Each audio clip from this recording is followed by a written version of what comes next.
In today's video, I'm going to teach you how to fund IC markets. By the end, you'll know exactly where to click, which funding methods to consider, and how to avoid delays so your money shows up in the right trading account smoothly.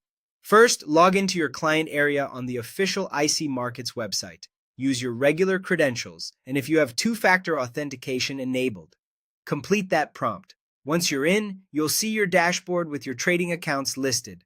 Next, head to the deposit section. Look for the deposit button in the dashboard.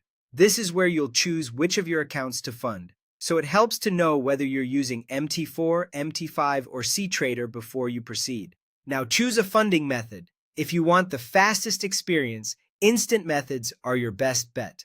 Debit or credit cards, PayPal, Skrill, Neteller, and many crypto options like BTC or USDT typically land in your account instantly or within minutes. Keep in mind, your payment provider might run an extra verification, and some providers may apply their own fees. If you prefer bank methods, you can use a traditional bank wire transfer or local bank options depending on your country. These usually take longer. Bank wires commonly take 2 to 5 business days, so plan ahead if you're working toward a specific trading opportunity.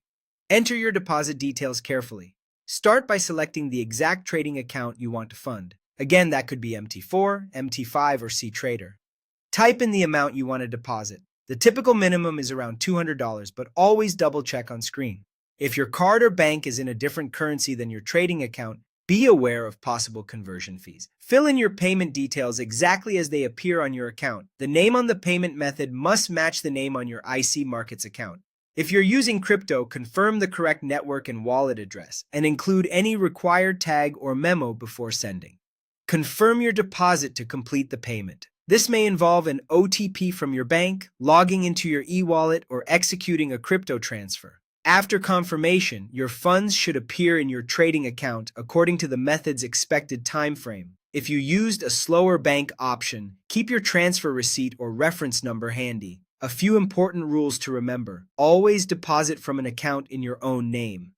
IC Markets typically does not charge deposit fees, though your bank or provider might.